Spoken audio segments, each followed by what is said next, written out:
Hello and welcome to episode 46 of the Sales Syndicate podcast. We're quickly coming up to that year.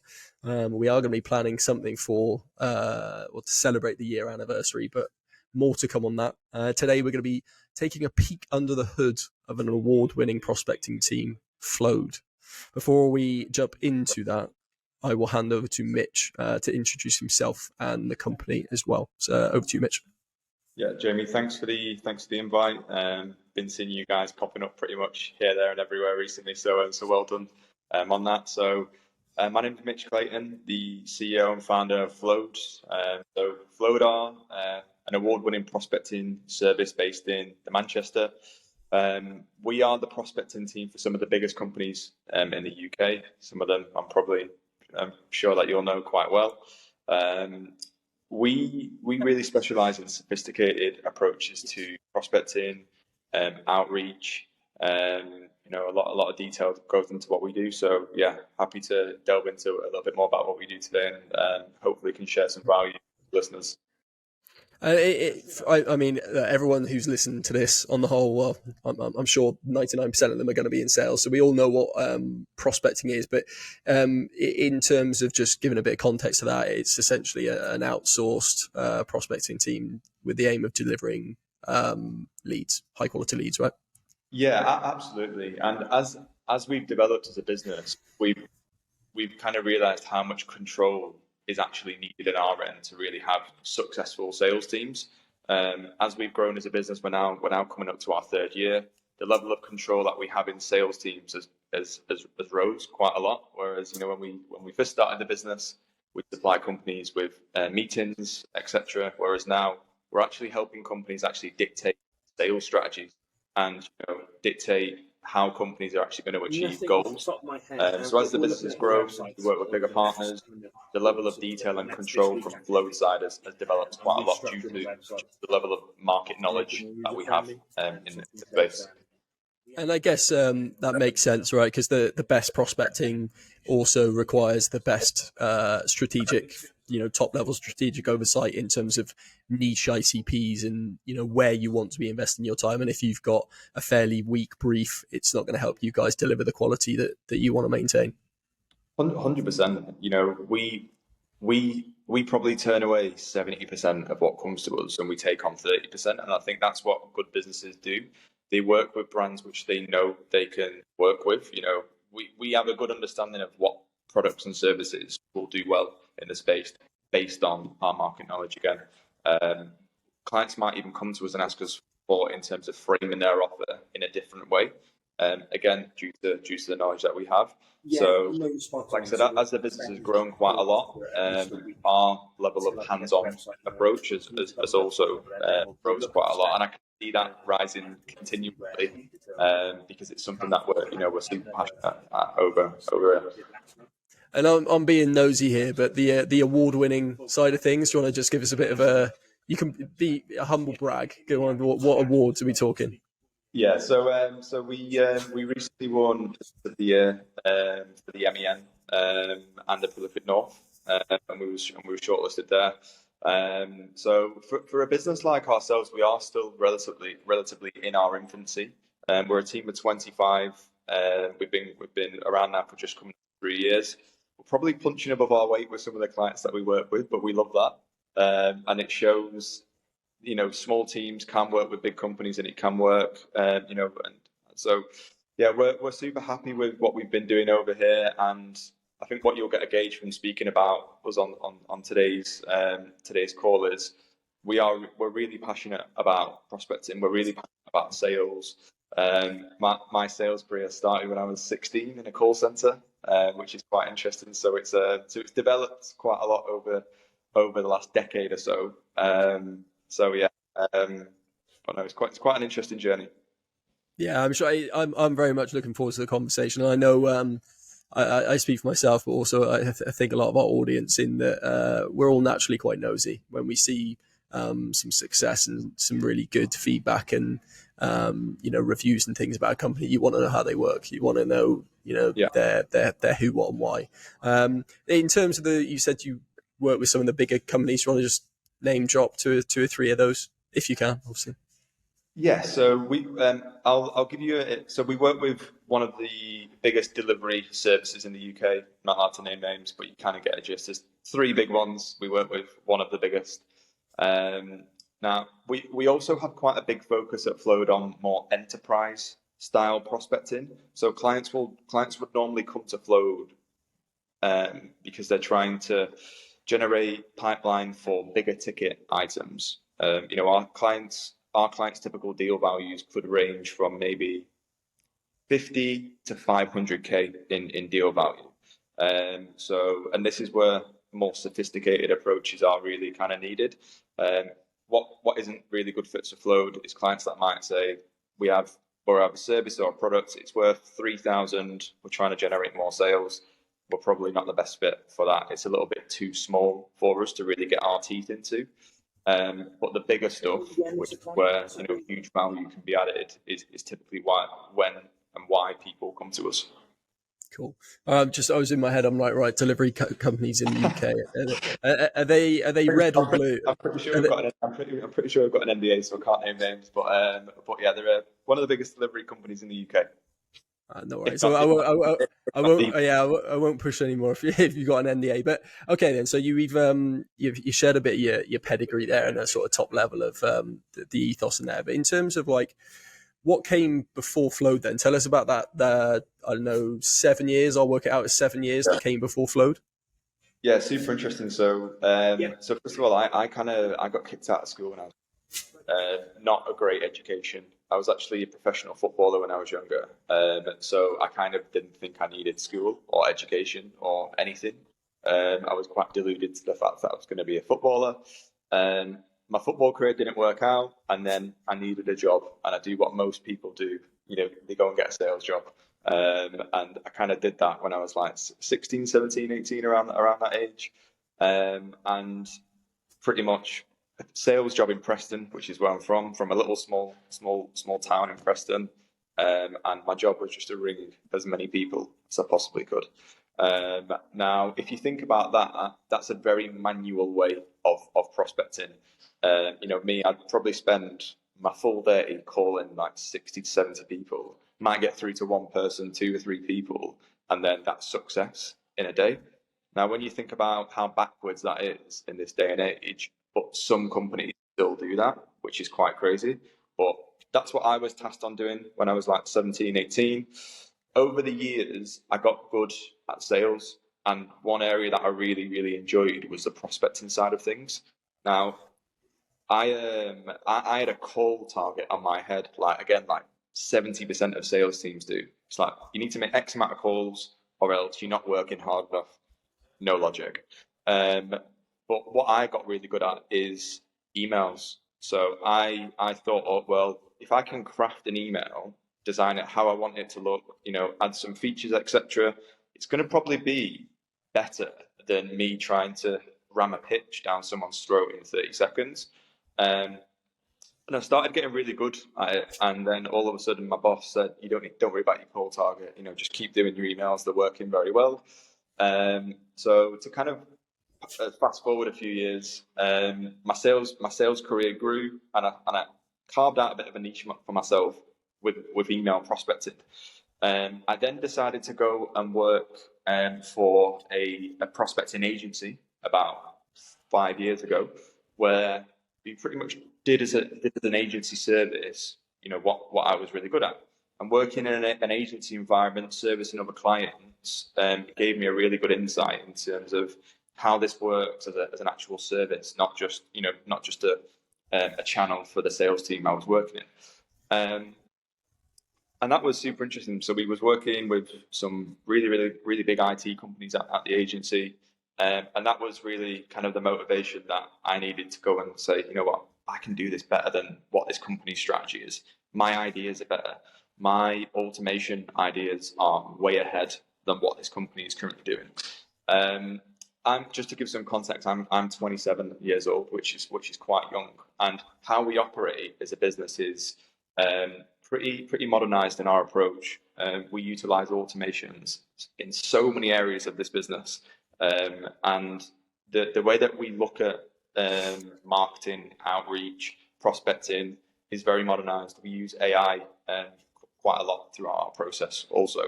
And I think this is what separates us from some of our competitors, because we're in a pretty traditional space. Sales and prospecting, this has been around for forever. But where we kind of like to see ourselves is we're almost like a bit of the new kid on the block that's got new ideas, tech-driven, tech-led, and we kind of want to do things a little bit different to what some of our more traditional competitors are doing. Now, you were talking there about, I think, moving into an agency side. So what was the driver for you to say, I want to do this myself? I think I could do better, potentially. I think I was looking at the service that the clients was getting, and I was like, this is good, but it could be so much better. And what it also made me realize is the demand in this space. So Flowed is bombarded with inquiries on a daily basis due to the demand that people need help growing their sales functions. People need help generating more leads. It's an absolute fact. It's one of those areas where there's, even through recessions and hard times, there will be consistent demand for what Flowed does. And this is why we've got to be so selective with the clients that we work with. So I kind of learned two things. I learned the demand, which is huge, and also the actual service side of things could have been so much better. And that's why ultimately Flow was created. And that's I think a good problem to have. That's what you call a champagne problem, isn't it? Having that many inbounds coming in and being able to turn 70% of them away, or be that selective. So you're obviously doing something right. So you've got to choose your battles wisely. Yeah. I mean, like you said, you've got to invest your time in the areas you can also get the most return on your investment from and success out of. So when you decided to start Flow, then circa 3 years ago, you were saying? Yeah, so pretty much early 2021, pretty much. Yeah, very. So mid-COVID, right? So that's a very, very interesting time in terms of starting your own agency. So how did that affect things? So this was really interesting. So it was a changing point in life. I think the world was changing in different directions, and I got put on furlough at the company that I was working at. And the simple truth of things, I always thought I could do something for myself, but never really thought I had the idea or anything. But I kind of just had that. Furlough was kind of the pushing point for me, where I was like, you're never going to get the opportunity to focus this much of time on yourself, on a side hustle, a business, or whatever it is. And I took that opportunity by the horns. And I remember I looked at myself in the mirror and I was like, Mitch, you need to make this work. There is no way that when your current employer is asking you to come back to work, that you're going back there. So whatever you need to do, work day and night, make it happen. And back at this time as well, this is when, if you look on Instagram, people are having house parties, they're having garden parties, because there's nothing else to do other than, just stay at home and, eat or drink or whatever. And at this time, I just almost did the complete opposite. Really locked in, zoomed into developing myself, developing my business knowledge. Because at this time, I was a worker, I wasn't an owner. So I had to really develop my understanding of business, which in the early days was really important. It's also worth noting that I don't have a formal education, so I've had to work 10 times harder than people with a formal education to get myself up to speed. Like now I sit in some very important boardrooms.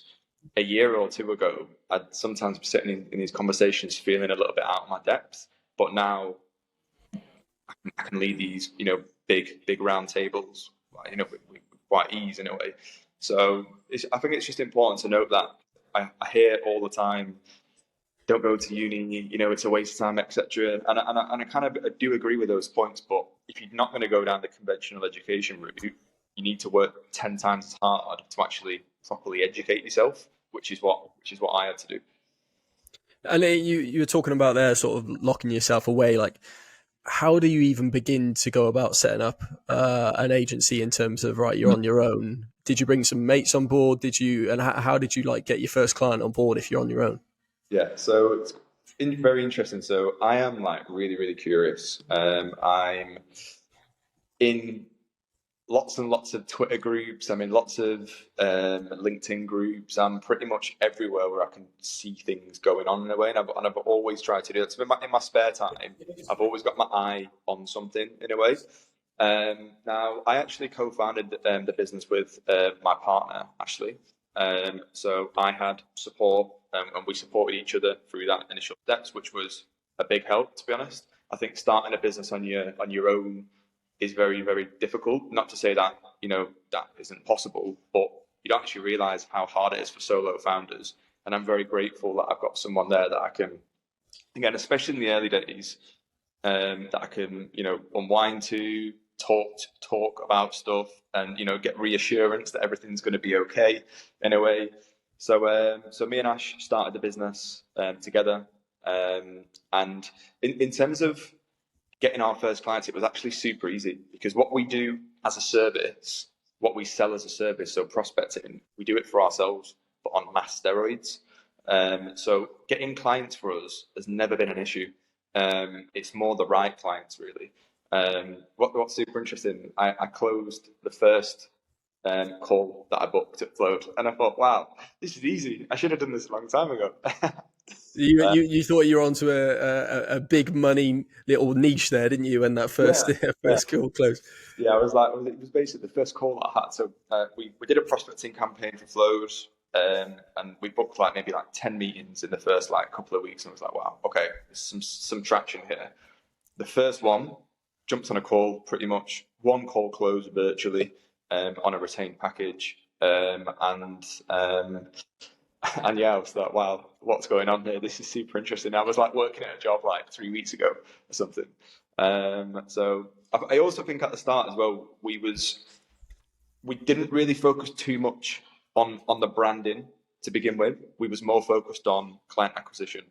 And this is an area where I also see some people doing wrong also. They focus on the brand, they focus on the website, they focus on things that aren't as important as actually client acquisition and sales. So in the first 6 months to a year, we had such a huge focus on sales, client acquisition, and ultimately profitability. And then that allowed us to actually focus on the brand once we've actually built up some cash. Now, you said you started the business with your partner. What was her background? Same as yours? Yeah, really interesting. We actually met at the call center in Preston. So yeah, me and Ash have pretty much got a carbon copy of the same career. We met in a call center in Preston. I think that's where I impressed her, because I used to do quite a lot of deals at that office. And yeah, so we've got a very similar journey in a way, and that's why it helps us with the route that the business is going in, and ultimately with our decision making, because we think quite alike, even though we are different in a lot of ways. And I think that's important in your co-founder. The big stuff we think about the same, which is important. That's almost poetic. That is, you met in the same call center, did the same thing, and look at you now. Yeah, no. Sometimes, and this is the thing. So me and Ash have been together now 6 or 7 years, and sometimes it's you look back at that and think, wow, what the hell has happened? Because how has this happened? But it has, and this is why I don't really like looking back too much, because for me, I've got such a big ambition of where my life is going to go and how it's going to be shaped. And if I think what I've done in the past six years, the level of intellect and knowledge that I think that I have now, the next 10 years could be wherever. It's all down to me really, and down to the business. But no, it's been an interesting journey.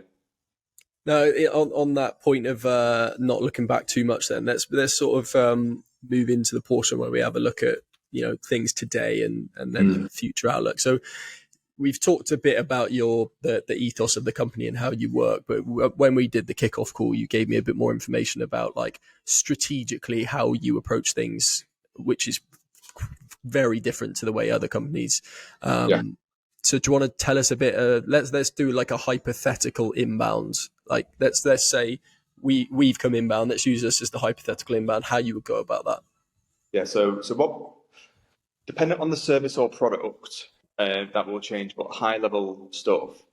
So Float's approach to prospecting is a very sustainable approach. Our approach is we don't want to wow you in 1 month and then it drop the next month. We work with clients for numbers of years, and it's a sustainable model which will continuously generate performance. We're absolutely huge on segmentation. Segmentation in a number of different ways. But for us, if a client had X amount of outbound prospects in a month, we'd be segmenting that into tiny, smaller individual campaigns that allows us to be really granular with our messaging. And this is what works for the bigger companies also. Our strategists do a lot of market research into areas which we feel that will add value to our scripts. But high level stuff is very segmented. We use AI throughout our process, which helps us categorize leads into different categories so that they can be nurtured more effectively, and it allows our strategists to utilize time better on a daily basis, which is interesting. And I think as well, this is a space which is continuously evolving. Where this space was 2 years ago is so different from where it is now.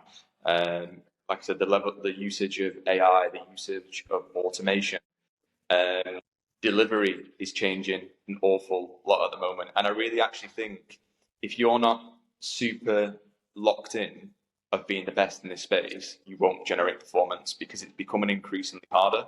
And I like that because we live and breathe this. There's nothing that doesn't go on in this space that we don't know about. But if you don't live and breathe this, you will soon get found out just due to how hard it is getting to deliver results. Yeah, I mean, even if we look at 2023 specifically, the amount that's changed primarily because of AI.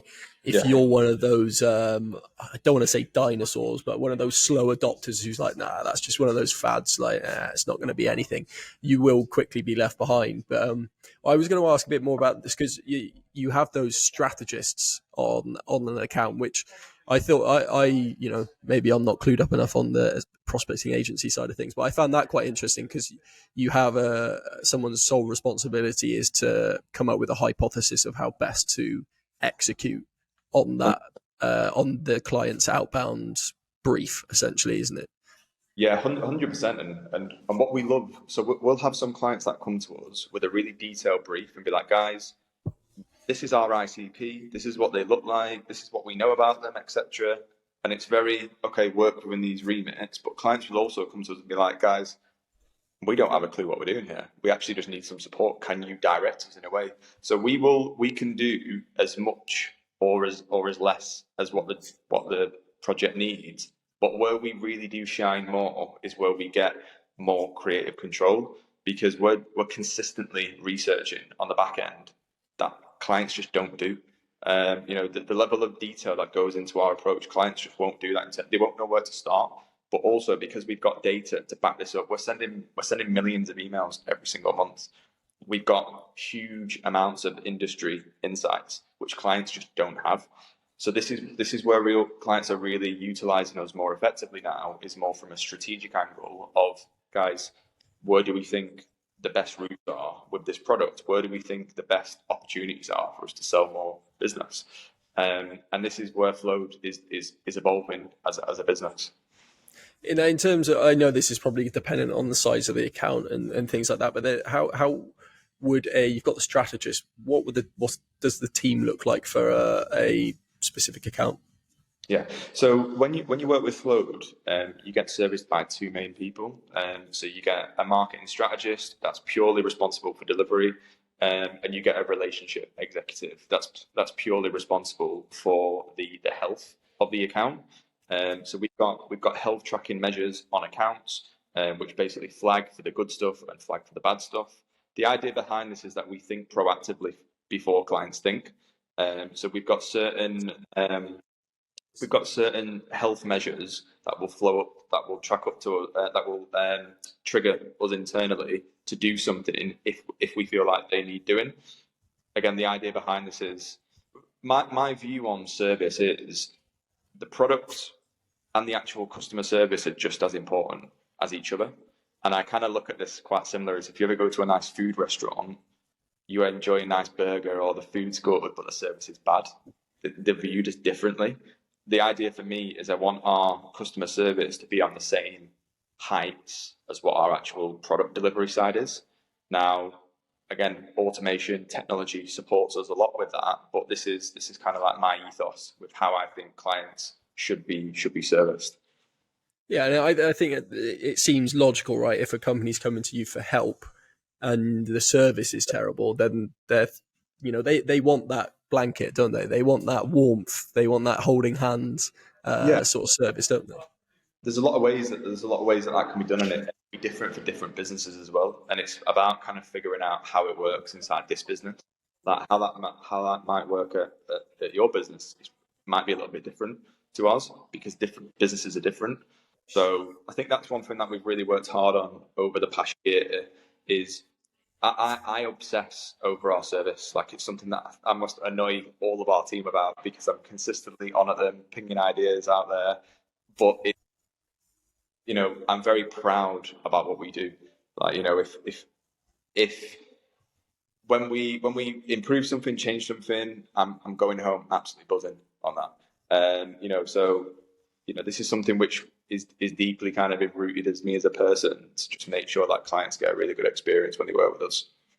Yeah, I think that makes sense, doesn't it? And you've touched on cold calling back in the day and your success you saw with email and the use of AI then. So what are some of your, like, aside from like structuring things, what are some of your strategies from a execution point of view of like key channels, things that you use? We've had loads of people come on talking about LinkedIn and voice notes and all these tons of different things that are available to you. It was like a smorgasbord of things that you could be using, tactics. So what are the ones that work well for you?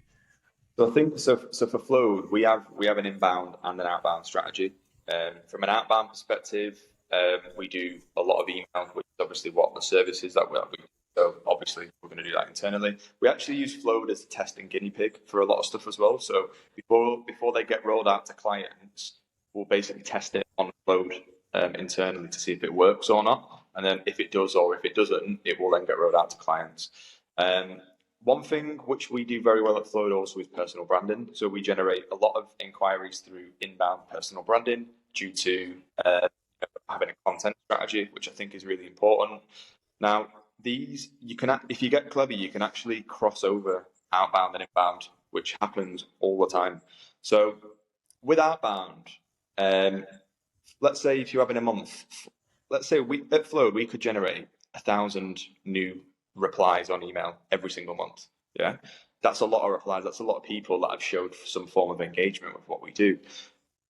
30% of them, 40%, the timing might not be right. A big thing in sales is timing. You might be speaking to the right person, decision maker is the right guy or girl, business is a good business, but it's just not the right time. So now it's about nurturing. So it's how can you nurture this lead in an effective way? And this is where inbound comes into it for us. So we post every single day on LinkedIn. We do quite big numbers. We post value, and all the people that reply from our outbound campaigns get added to LinkedIn on a workflow. And then when they accept, which is probably maybe 50 to 60% of them, they'll then be nurtured via my personal brand for the next however I'm going to be alive, which is, probably a long time. So, and then what you find is you'll get an inbound pop up from a marketing director at a business that's a really good fit for you. And you think, I wonder where this person actually come from. And then you realize it was actually part of a campaign 6 months ago. And then the decision maker reaches out being like, hey, I'm looking for this. I thought of you guys. That's strategically that you thought of us. You was originally targeted in a campaign, and now you've been nurtured from personal branding for the past, God knows how long that could be, a month, it could be 2 months. I've even had leads that have been nurtured for like 2 years, and then they thought of me or thought of Flow when they're looking for something. I quite like the approach as well with nurturing as not always reaching out, because you'll see some nurturing workflows and they're so quite obvious workflows. It'll be like, and there'll be a message every month for the next year or something. Now, I don't mind them, and I think they do kind of serve their purpose, and we do that in a small sentence. But I think what I really like is I like targeting people and then them wanting to come to us. So, we post on LinkedIn, we're very transparent, we post a lot about our results, what clients say, etc. And then it's just a matter of timing, and there's no better inquiry than someone that's been watching what you've been doing for the past year or so, and there's one post that they just thought, right, I'm going to inquire today. And normally those deals don't take too long to actually confirm, because, like I said, the social proof's there, targeting's there, timing is now right due to them, reaching out and the time of being right. And we get a lot of them at Flow, but this has taken years to build up. This has taken years of my credibility, for it to work in such a good way that it does at the moment. But that's just one tactic that we have. So, and that's how, if you are listening to this is how you can combine outbound and inbound and find companies that want to work with you. Yeah, no, I mean, inbound leads or hand raisers, whatever you want to call it, are, in terms of quality, conversion rates on them, like you said, are a lot higher. It's so much easier to get that deal through the process when they've come to you saying, I want to work with you, or at least I want to find out more because I like what I see. But we're connected on LinkedIn now, and you post essentially every single day, and I constantly see what your beliefs are as a CEO and a founder, and like you said, that affinity, that trust, that credibility of a company where someone would be like, yeah, that's a company I would like to work with, I could see working with. You were saying that obviously sometimes you wonder where people have come from. Do you use self-reported attribution in any way? Yeah, so obviously tracking for us is very important. Everything is attributed. We use HubSpot as a CRM, so we're quite in bed with HubSpot as a partner of ours, which we have a great relationship with, and HubSpot supports us on quite a lot of our campaigns. So any campaign that is done via our prospecting tool is instantly linked up with HubSpot. Everything is tracked, and quite often we have mobile numbers for contacts as well. So yeah, attribution, HubSpot is important.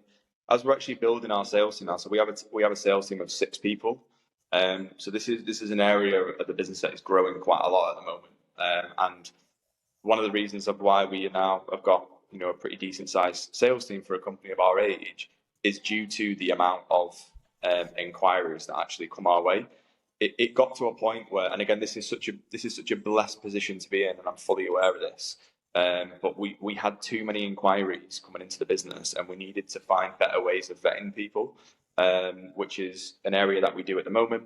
We have client matrix scores for all potential prospects now. So whenever clients speak with us, they get rated on a certain score, and this is now something that we do for clients also. This helps us really make sure that we're focusing our energies on the right types of companies.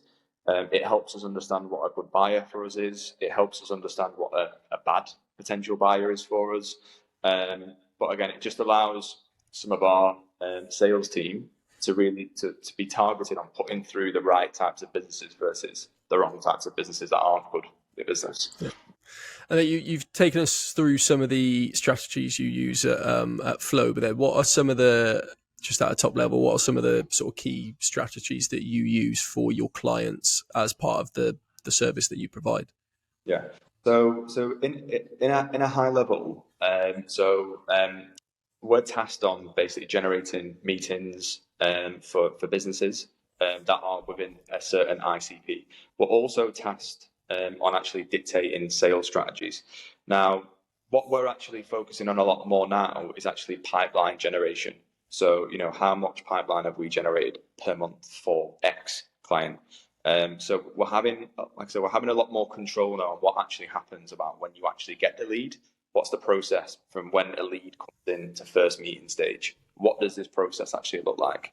Do you have any workflows set up when meetings get booked in? Do you have any follow-up workflows booked in? You'll be surprised about how many companies don't have these things versus do have these things.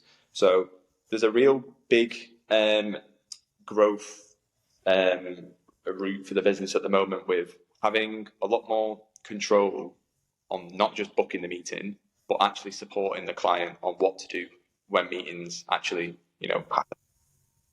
Yeah, that makes sense.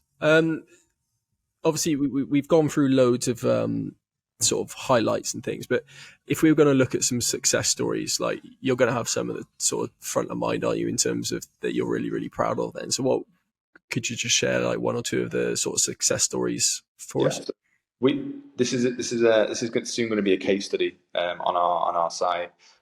We have a partner called Jobio, who we've been working with Jobio now for maybe 6 to 7 months, not a long time. In that 6 to 7 months, they have closed 260k in ARR on 3-year contracts. So that's maybe a deal value, overall lifetime value of maybe 750,000. And they've got a pipeline generation of probably maybe £2 million in the past, 6 months alone. This is what I would say a real perfect sweet spot for what we look for a client. Now, the sales team at Jobio is great. They know their product, they know their service, and they're on it when they get meetings from us. So what makes relationships work for us is having a team because the leads are only as good as the salespeople, right? We could be the best prospecting company in the world, but if we've got a service or a product that isn't quite functioning properly, the results are going to be affected. And that's what I would say the relationship that we've got with a client like Jobio is just a perfect match made in heaven. Both teams work great together. There's consistent amounts of leads coming in. We probably maybe do, I'm not going to say a specific number, we do double dozens a month in meetings and leads for these guys. And yeah, the relationship is super good. And that's what's been possible in 6 months. Imagine what it could be like in 3 years. So yeah, super, super proud of that one. And within that 6-month period, just give us like a really quick rundown of, right, first thing we did with them was set ICP. Second thing we did, and roughly like how long did that take? So that process normally takes a month. A big thing as well is the logistics of how you actually receive leads. So we integrate with pretty much every single CRM, and we set tasks up into the CRM as well for the certain salespeople. So we've got some pretty nice workflows set up from when leads come to us, coming to you, nudging you on what to do, and we need a salesperson to do something to make sure that the deal is moving forward, because a big thing is momentum as well in sales, as you'll probably know. But our build process normally takes about 3 to 4 weeks for us to kind of get our ducks in order, be aligned on where the campaign is going, and then pretty much on week 4 to week 5 max, that's when the campaign goes live, and then inquiries and leads start coming into the client's business.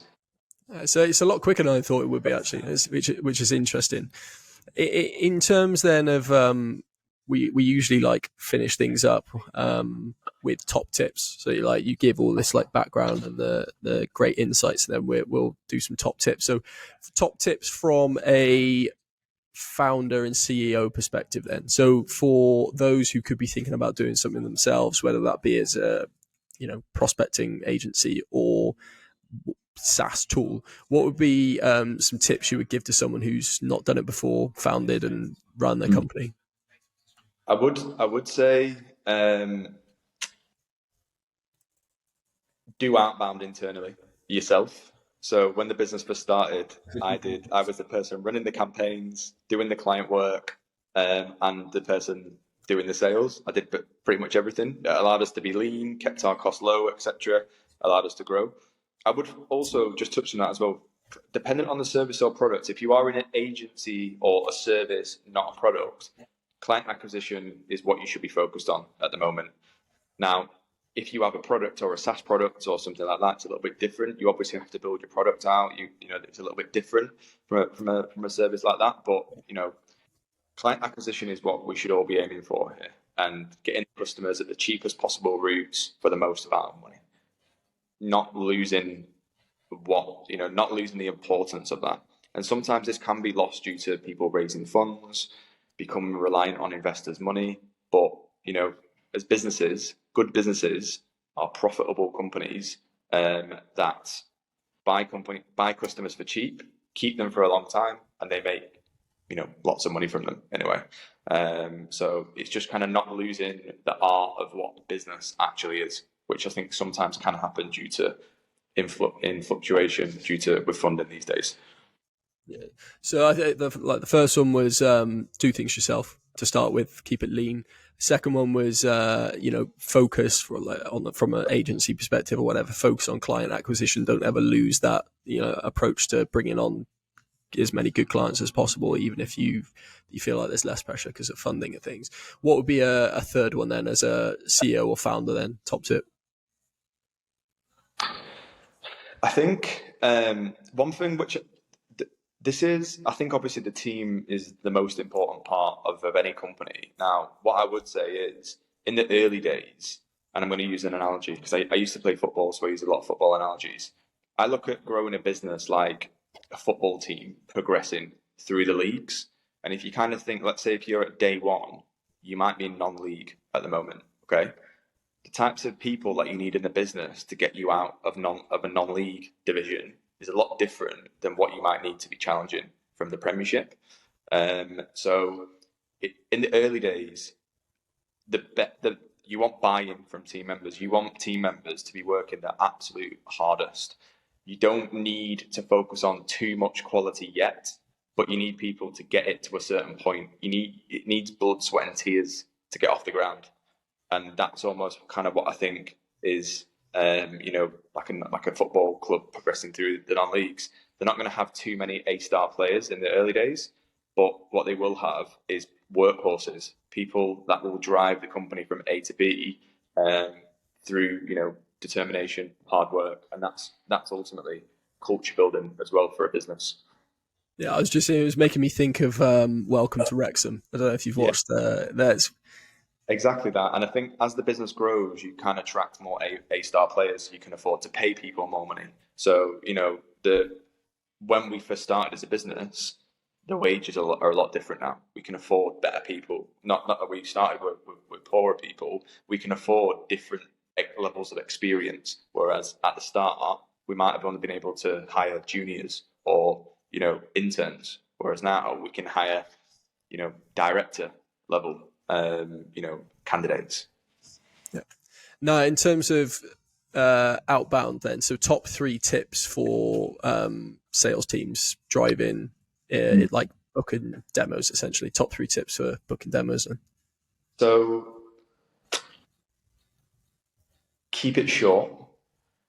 Focus on delivery. Be consistent. I kind of want to just talk a little bit more about this, but from an outbound perspective, a big thing as well is actually understanding your actual sales process. There's no point in generating 10, 20 demos a month if your sales process is bad. So, thankfully for me, I'm an ex-salesperson. So I've carved out what a good sales process is for Flowed. We have like a 2-step sales process. We have an intro call where we qualify the prospect. Are they a good fit for us? Are they not good fits for us? We get them to step through a hoop if they want a demo with us. That's important for us. We want to see people's intent of actually working with us before us committing to an hour-long demo. If they step through a hoop, we personalize a really in-depth demo for them. We do research, we provide strategy, and this is us. If we get you through to demo stage, there's a high possibility of us working together because you've stepped through a hoop for us, you qualified, and due to how good we are at what we do, it's hard not to want to work with us at the end of that demo. So it's not just about the actual prospect, the outbound side of things, but it's actually optimizing what actually happens when you get leads. Yeah, that's something that we personally, like here at Selligence, have been working on massively, is that efficiency and process when you actually get things coming inbound. So yeah, I can definitely attest to that being a great tip. Now, the last question that we have been asking on the podcast before we round things up is podcast and nominate. So it's, if I was going to ask you now, who do I need to get on the podcast next? Who would share great advice for sales reps? Who would it be and why? So I'm gonna That's a good one. I'm going to say that is a really good one, actually. That is a really good one. Your partner's going to be really annoyed if you don't pick her. Just going to Yeah, you know what? forewarn you. Ash is the perfect person because she will have a completely. So you've heard a little bit of my journey now. Ash will have a slightly different view of how our journey's been. And again, when you speak with Ash, you'll understand she's a lot different to me. So yeah, I'm going to nominate Ash, my co-founder. I'm sure you'll have an extremely fun conversation with her. Brilliant. There you go. And I've saved an argument over dinner later, or whenever this episode comes out. So there you go. Well, I appreciate you jumping on and taking us through a bit of a journey, your background and the agency as well. And hopefully it's been useful for potentially people who work in agencies or just sales reps in terms of how they could think about optimizing and improving their outbound efforts. So hopefully it wasn't too bad for you in terms of stressful or difficult or tenuous conversation. No, it's all good. I love this space. I love talking about this space. It's where my passions lie. And yeah, so happy to help. And if anyone wants any more information on Flowed, you can find us at www.flowed.co.uk or hit me up on LinkedIn, Mitch Clayton. And I post quite a lot about sales, about lead generation, about prospecting. So yeah, happy to help if anyone needs anything. Yeah, I was going to say, obviously, our audience is going to be sales teams, SDRs, AEs, heads of. So, but yeah, by all means, if you like what you've heard, go and check out Flowed. Like Mitch said on the channels. But yeah, if you've enjoyed the episode, please leave a 5-star review. We don't take any reviews less than 5 stars. I think I said that on the last episode. Hit the subscribe button if you're on YouTube, and we will see you in the next episode. Cool. Cheers, guys.